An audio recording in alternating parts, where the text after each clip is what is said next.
Good afternoon. The September 1st, 2022 Memphis City Council meeting is reconvened and now back in session. Madam Comptroller, would you call the roll, please? Thank you, Mr. Chairman. Councilmember Canale, Carlisle, Calvette, here. Dockery,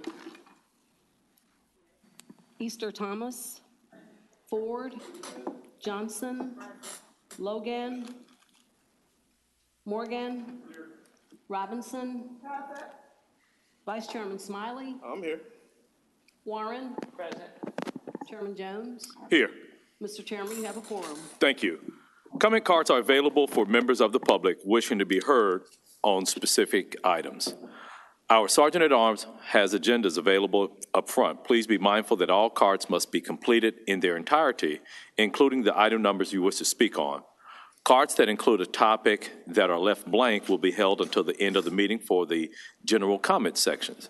All those wishing to speak on an item must turn in their comment cards to the Sergeant at Arms before the item is called. As chair, I would only recognize citizens that properly register to speak by submitting a completed comment card to the Sergeant at Arms. Councilman Ford, you're recognized, sir. Thank you, Chair. We have a resolution, and I'd like to make a motion to suspend the rules to present this resolution. Second.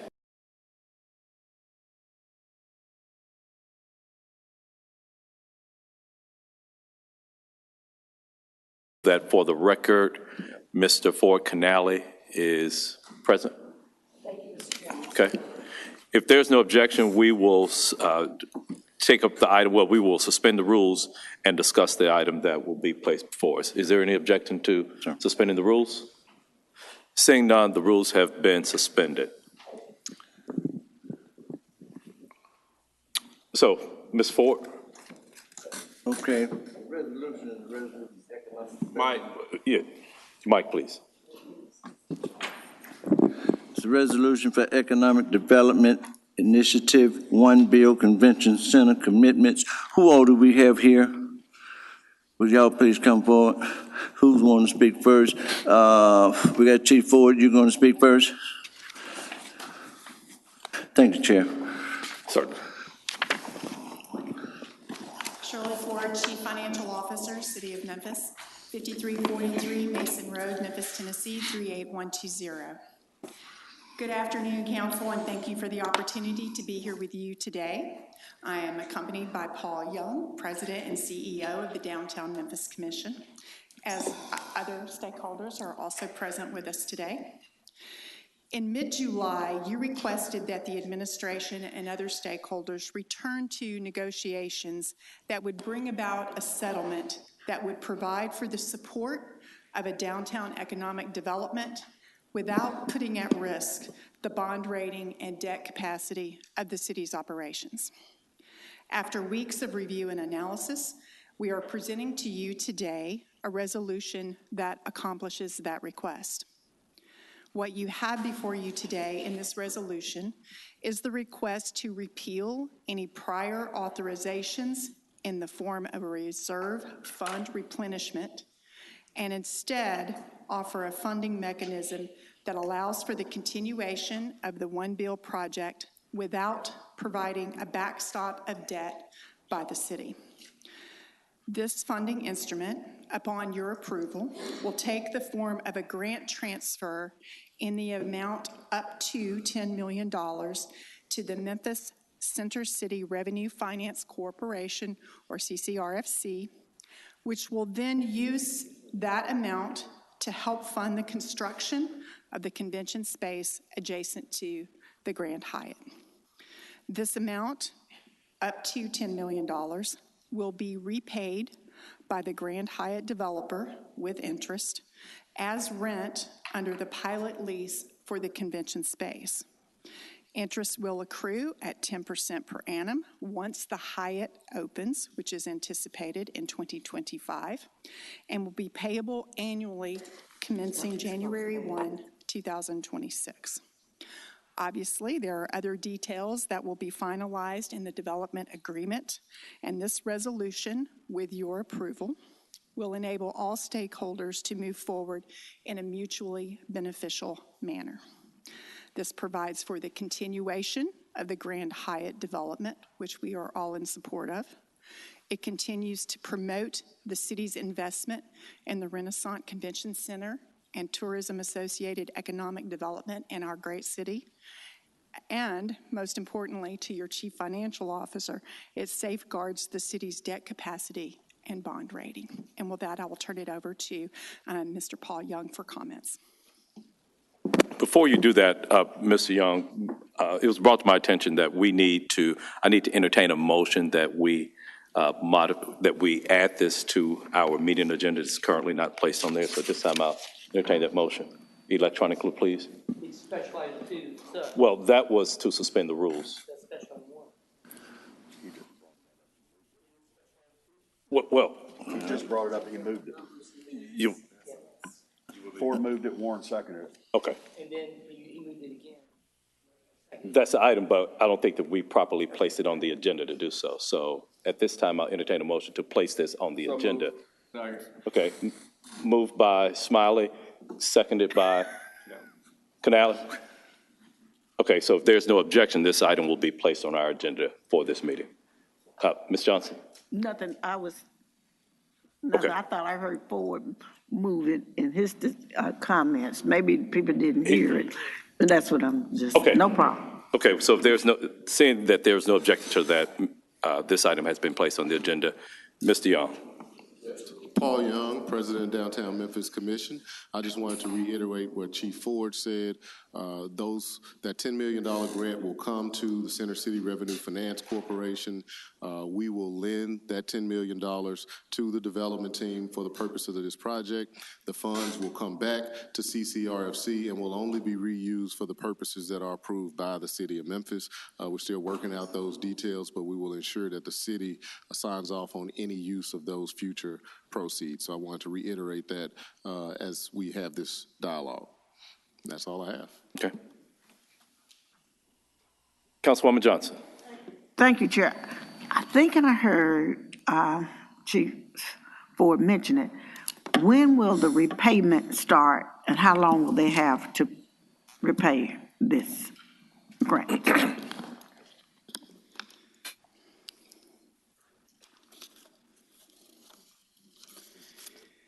So thank you. So the payments will start January 1, 2026. They will start after the completion. After the 6-year anniversary of the closing of the Hyatt and Convention Space pilot leases, the amount advanced must be repaid if either the senior loan for the Grand Hyatt is refinanced or the Grand Hyatt is sold. So there are some catch clauses in there for any transference of ownership of the development, or if there are any non-payments of the interest payments, there is a clawback provision for the city. Okay, let's say that again now. You say that it will begin in 2026, Okay. January 2026. The payments will commence on January 1, 2026. Yes. Okay, so they will have how long to pay it off if nothing happens, no sale or nothing? How long will this grant be allowed? And that would be the 10th anniversary of the closing of the Hyatt. Okay. All things equal, all things well, by the 10th anniversary of the closing of the pilot leases for the Hyatt. Okay. 10 years. However, Yes. if for whatever reason they choose to sell it, that payment has to be paid in full as a part of the selling negotiation of that property. That is correct. Yes, ma'am. Okay. Thank you, Chair. Thank you, Councilwoman. Councilman Coleman?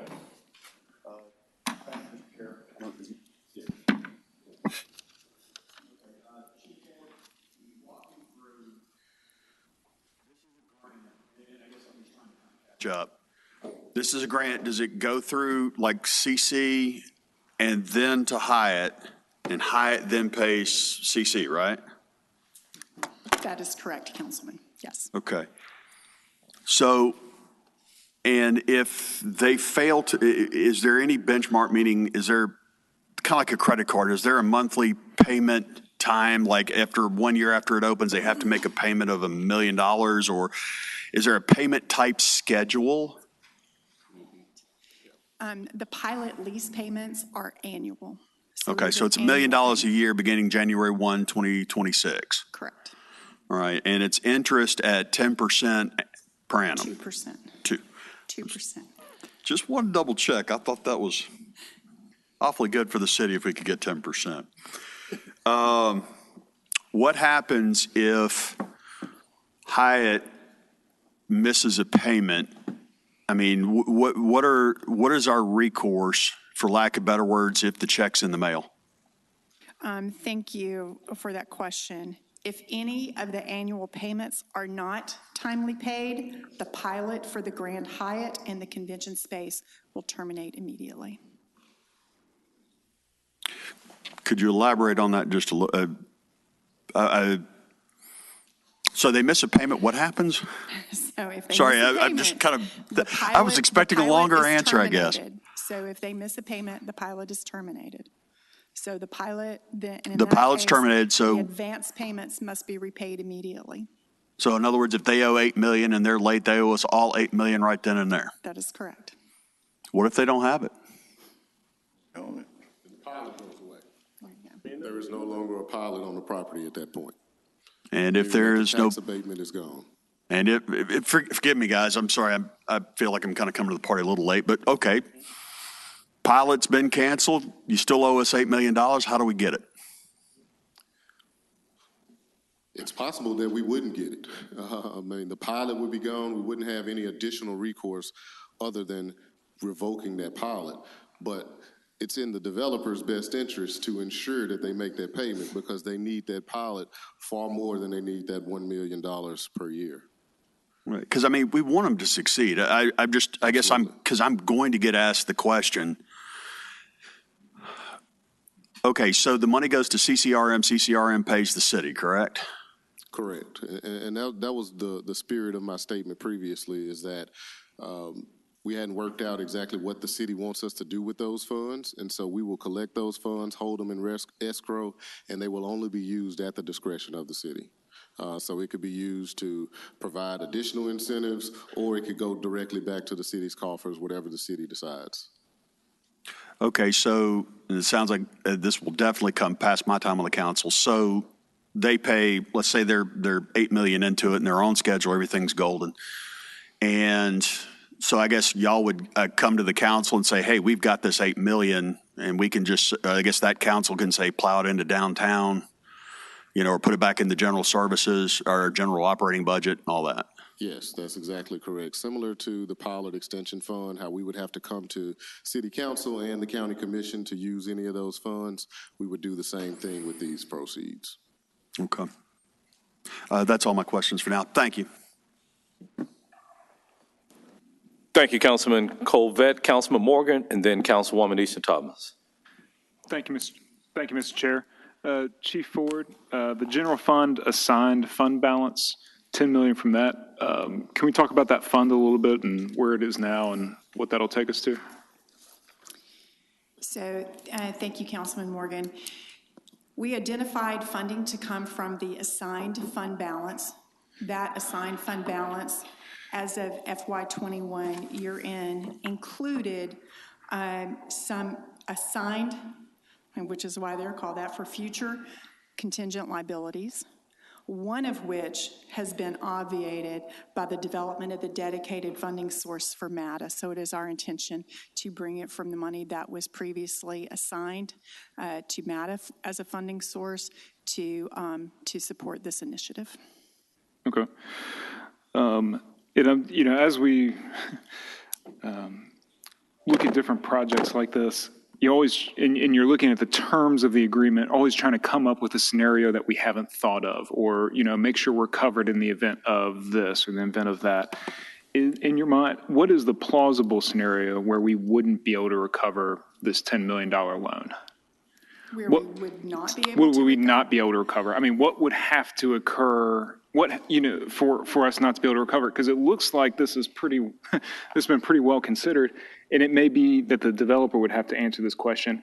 And if we were to come to that case, is the debt that we have or the loan that we have, is it senior to other debt that this development project has, whether it be the bonds or any other loan that they've taken out, or is it all together, or do they have other debt that is senior to this loan? So I will let President Young speak about the seniority of debt within CCRFC. For the city of Memphis, this would be a grant transfer from the city to CCRFC. So to answer your question, if the debt is not paid, what would have to happen is that there would have to be some very, very significant event that would take the project offline for whatever reason. It's much more valuable for the developer to pay this than to have the property taxes go up. There would be a significant increase in property taxes that would come back to the city of Memphis and Shelby County should the pilot be revoked. And so, should that happen, I don't think the developer would want that. Okay, I mean, I get that, but it's basically the only thing would be the complete failure of the project. Exactly. And then even if it were sold, there's language in here that we would still be repaid from that sale. Correct, okay. Okay, thank you very much. I appreciate this. And if there's no objection, I would also move same night minutes for this item.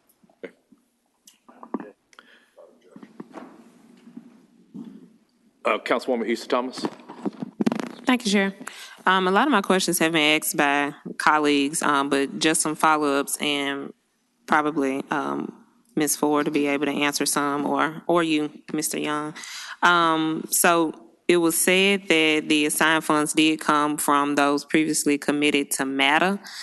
Is that where all of the funds came from? And you said that we're using that because of our previously created fund for transportation?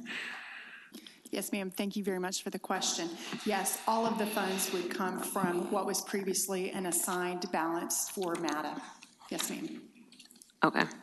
And just to confirm, we don't have to because we did create that fund. I beg your pardon? Because of the transit vision, that's why that was selected. I'm sorry, I'm still not understanding. Why MATA? Why MATA? So, as you recall, last year at the end of the budget, we created the transit fund that would have the pilots rolling over that were previously on the pre-K that are now rolling over to MATA as a dedicated funding source. So it takes care of that assigned balance that we previously had. Okay. Thank you. And then also the terminology, and I'm not in legal or any contracting, but the terminology grant transfer, was that the best choice? And does that also just allow us to be sure we can recoup our funds? Because it necessarily isn't a grant if they have to repay it. But I understand maybe not wanting to use the terminology loan if it's coming from the city. Thank you. There are some GASB regulations as to the terminology that is used when money leaves a municipality. And in this instance, for the money going to CCRFC, it is termed as a grant to that organization. Okay. And last question. So if repayments begin in 2026, do you foresee this administration making decisions on how those funds are respent once we get them back from the CCRFC? Or are you leaving that in the hands of whoever's here? Well, the first one will come in 2026, so I think that will be a new administration and partially new council that will be making that decision. Yes, ma'am. Okay. Thank you. Thank you, ma'am. Okay. Any other council members want to be recognized? Councilman Ford. I would like for Mr. Carlisle to come up.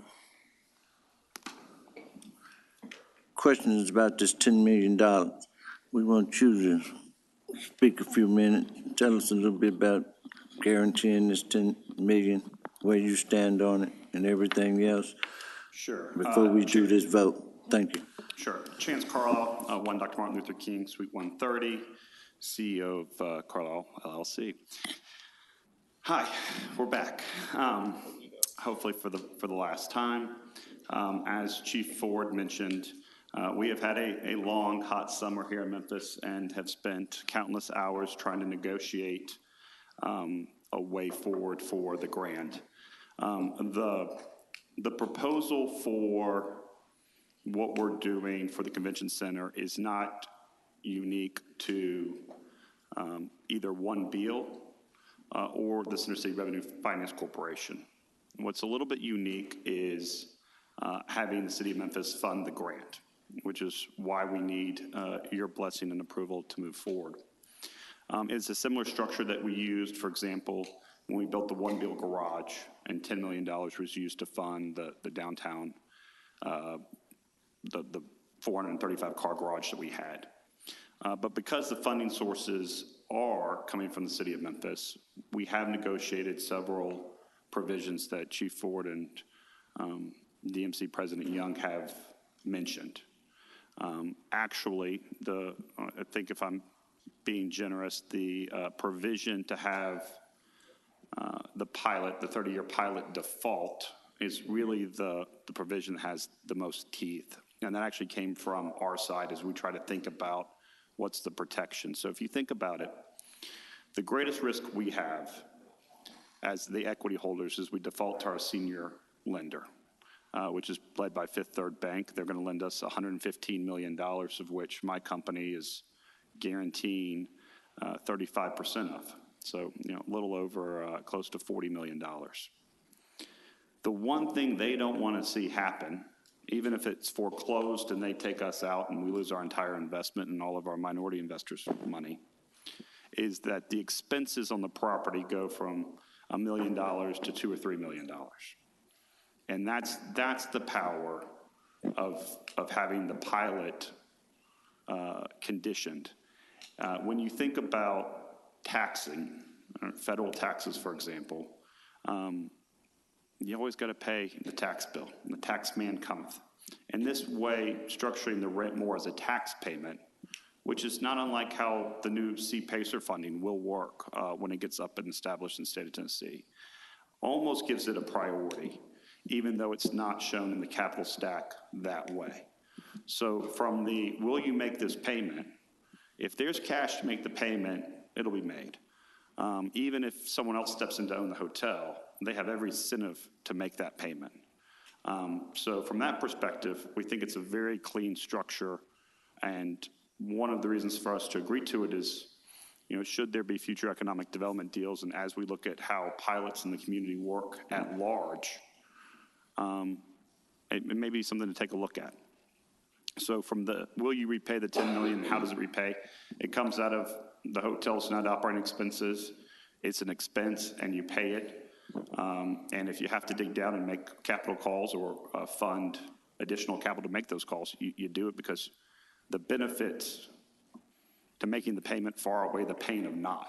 I immediately go from owing something under the real estate property taxes to owing a heck of a lot more.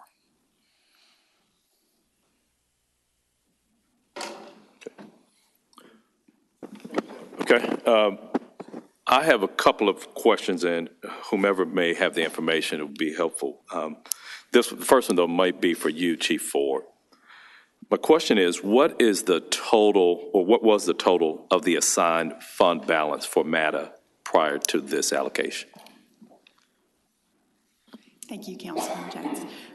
The total of the assigned fund balance as of FY21 represented $20 million, and that was kind of a hit of where we cut the budget for MATA for FY20 and FY21 during the pandemic.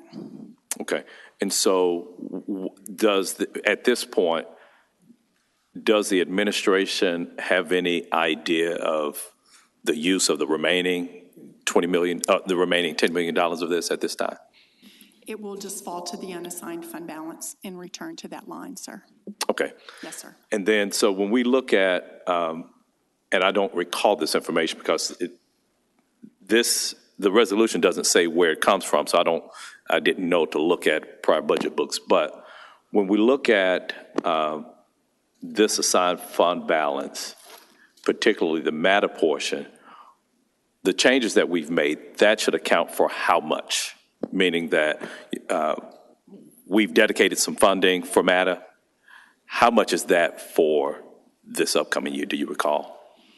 I do not recall the exact amount, sir, and I will also remind you that we completely replenished their funding in the FY23 budget too, returning them to the $29.9 million that they previously were pre-pandemic. And I will say that we did identify, and I'm sorry, sir, it is on page 2 of the resolution. In the second paragraph, we do identify the funding source as the general fund assigned fund balance. Right, I saw that part, but there was nothing in there that said matter, though. Oh, no, sir. Right, so, so when you mentioned matter, that was the first that Right. I'd heard about There this. are several components of that assigned fund balance each year, depending on where we are with contingent liabilities with the city. Okay, and so I know that this is up to 10. It could be, and everything is going to be dependent upon the bond proceeds. So it could be 4, it could be 6, could be 9.8, whatever the case may be, but it's up to 10. My question now, though, is, and what has concerned me about this, have we developed any guidelines going forward that determine when we do this for development again? Well, as I'm sure you can imagine, this has been a unique circumstance for the city, for council to consider, and in support of that. We would like to think that this type of program moving forward could be used as a benchmarking model. We think this is going to be a very successful model, and we are very happy and pleased with all of the stakeholders of the input and the collaboration that we had to get us to this point. But should the council so desire for those future funds, they could in fact then be used to supplement and provide funding for other developments through the CCRFC. Okay, and so I know this is sort of being futuristic to say if that does happen, do we have an idea of what our capacity would be? Looking at our financials, I think it would be helpful for this council, perhaps those that will remain on here, to know that if we don't have a credit card, if you would, with an unlimited balance on it or credit limit on it. So what would be helpful is to know that 10 is not our limit, and so that, but right now, that's just I have no idea of what that limit is. Have we looked at that? Because this precedent could mean that, I saw something in the Business Journal today that the Sheraton is proposing a $225 million expansion. So if they come to us and say, well, we want a similar deal to one Beale, and then the next one comes, so do we have an idea of what our limited capacity would be? We are in the process of closing the FY22 books, so we will know soon what our unassigned fund balance would be. And as you know, we've worked diligently to get that up to that $100 million mark. But at this time, sir, I could not give you an exact amount of what could be a future projection. Okay. Well, colleagues, I just think that going forward, we should be mindful. When your credit card is issued, you know how much you have to spend. And, I was just concerned about us setting this precedent. And I don't know whether it's 10, 15, 20. This is still, when we're talking about unassigned fund balance being 100 million, I think that this council and future councils should, at some point, set a limit to basically say we need to know that regardless of what our obligations are, we're not going to exceed a certain amount. And that amount would be helpful for the general public, because this unassigned fund balance, if this is money, I'll call it dead money, just sitting there that we don't have to use to provide the needed services that this city provides, I would hope that this council and future councils would have that information before they make these type of decisions. Now, my next question probably is for you, Mr. Carlisle. What is the value of that? What would be the property taxes if you didn't have the pilot in place? Does it exceed $1 million a year? Because if it doesn't exceed $1 million, there's not the incentive. If the property tax is only $500,000, well, if the pilot expires, you don't pay $500,000, but you're not making that $1 million payment. Yeah, thank you for the question. I'm asking these guys Okay. to see if they can pull it real fast. I remember the city portion is about $378,000. The county portion is whatever the pro rata share of that is per year under it, and then we increase it by $200,000.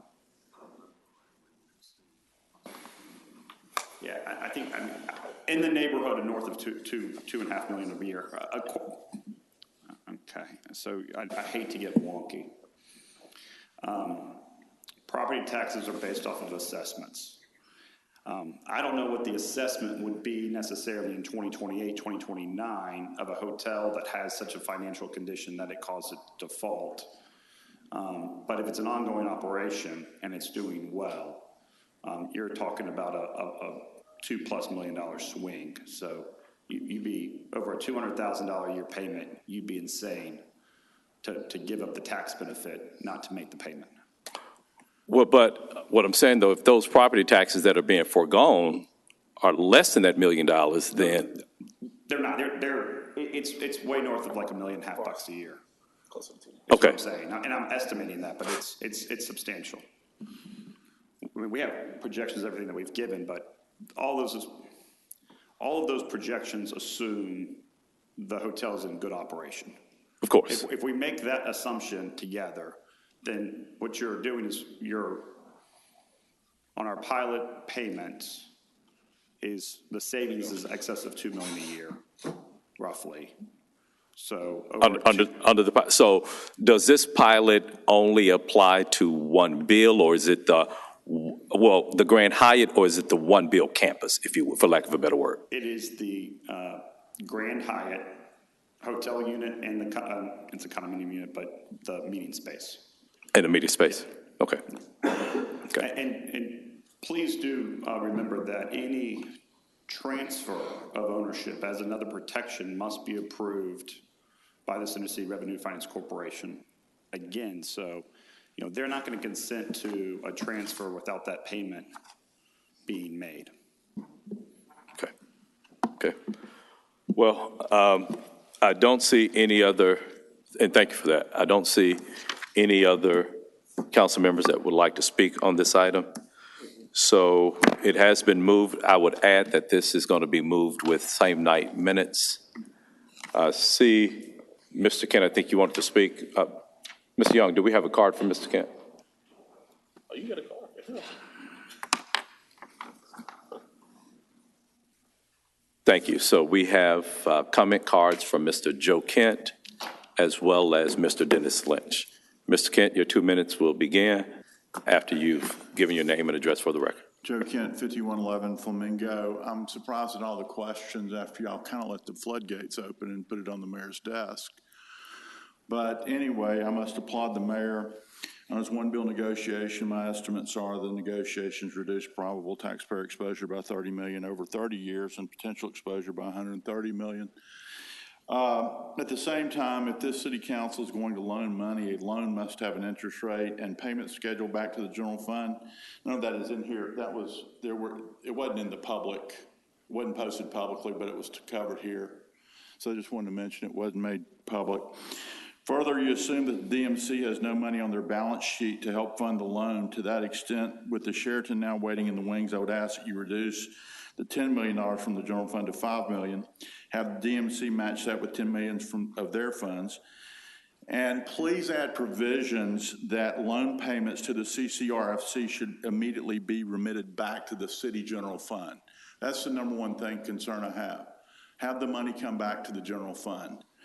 Currently, DMC owes the city more than $10 million and includes $6 million in accrued interest. Without a facility to have payments remitted back to the city, This will be another $10 million that stays out of the general fund and on the DMC balance sheet to serve local elitist interest. Meanwhile, the Real Convention Center hotel owners and apparently not locally connected to Starwood Schultz is wondering why anyone has not come and talked to them. So really, I'm wondering, why didn't the first convention center negotiations start with this, with the Sheraton? We could have afforded to give them more than people just because of the proximity to the convention center without setting a market condition. So that was really backwards, in my view. Meanwhile, as previously promised, pilot reform is on the CCRC agenda. And I would like to know when the 2023 adopted budget is going to be published. The 2023 adopted budget by the City Council, which is your chief product, Chairman Jones, is going to be publicly posted. Okay. I'll get that to you. Huh? I'll check with Ms. Ford and have that published on the website. Thank you. Next comment is from Mr. Dennis Lynch.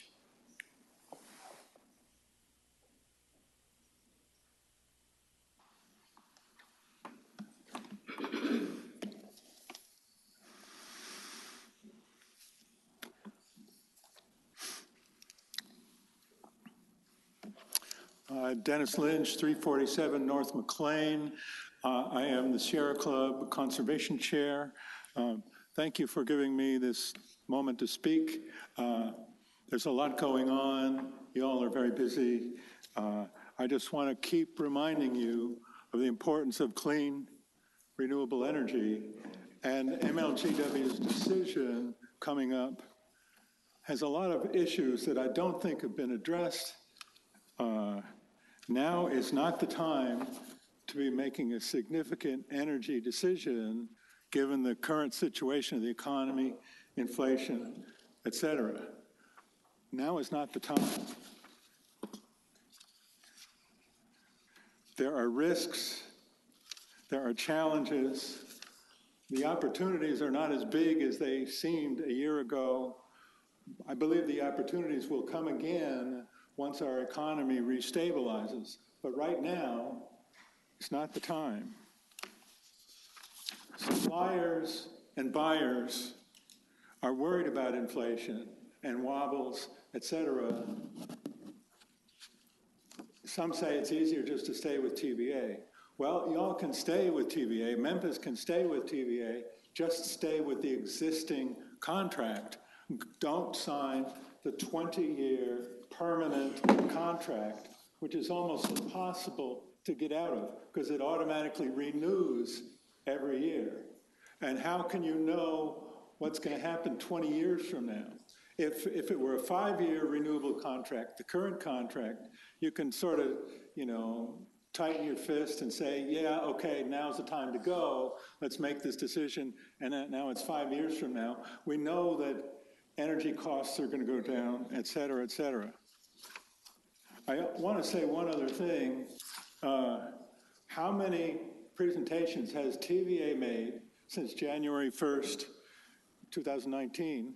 How many presentations have the other bidders been given the opportunity to make? This is not fair.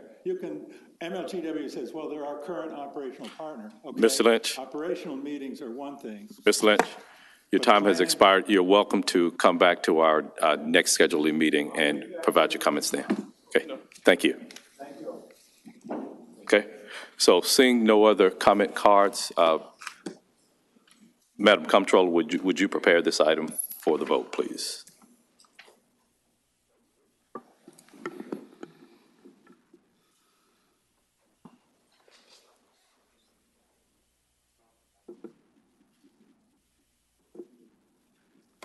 Has every council member had an opportunity to vote? Canali, yes. Colvett, yes. Dockery, yes. Easter Thomas, yes. Ford, yes. Johnson, yes. Morgan, yes. Robinson, yes. Vice Chairman Smiley, yes. Warren, yes. Chairman Jones, yes. Okay, that item passes. That brings us to our same night minutes. Vice Chairman Smiley, would you please read the same night minutes into the record, please? The same night minutes are items 1 and 2, and I so move. Okay. Is there a second for the same night minutes? Okay. Electronically is Warren. Yes, Warren. Mm-hmm. Okay. So, colleagues, if you would cast your vote for the same night minutes.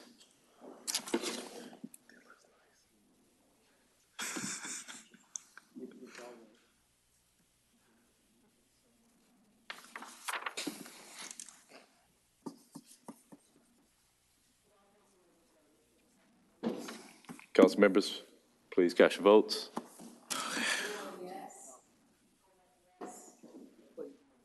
Thomas, yes. Godfrey, yes. Ford, yes. Johnson, yes. Morgan, yes. Robinson, yes. Smiley, yes. Wallen, yes. Jones. Okay. Same night minutes have been approved. Move to adjourn. Yes, sir. Is there any other business to come before this council? Well, before we adjourn, Mr. Young, I have a question for you just based upon some of the comments that were made during the public session. Is there any outstanding indebtedness that the Downtown Memphis Commission has to the city of Memphis? Knowledge, I do not know of any outstanding indebtedness that DMC has to the city of Memphis. Okay. Our attorney is here. Do you know? Oh, there's a parking lot. Come up if you can. I'm gonna ask our attorney to help me on this question. Okay. James McLaren, 6075 Poplar Avenue. There was, at the time, the 250 garage was constructed adjacent to Peabody Place. There was a loan from the county and a loan from the city. It's $4.5 million. Mr. McLaren, could you speak into the mic, please? Yeah. Excuse me. Yes, sir. At the time, the 250 garage adjacent to Peabody Place was constructed. There was a loan from the county and a loan from the city. The loan from the city is a long-term loan with the interest accrues on it. The original loan, if I recall, was $4.5 million. And I believe that may be what Mr. Kent was speaking about. Okay, so when you say a long-term loan, that parking garage was constructed, what, 2001, 2002? That's when Peabody Place, I remember it. In that time range, that's okay. Correct. And so we are 20 years later. How long of a term is that? If I recall, it's a 30 or 40-year loan. Okay. So, Mr. Young and Mr. McLaren, can you provide just some details about that and have that for our next meeting, please? Absolutely. Well, sure. it doesn't have to be for the next meeting if you just communicate that to me. We will via get email. that to you. Okay. Okay. At this time, I entertain a motion to adjourn. Move second. Okay, this meeting is adjourned.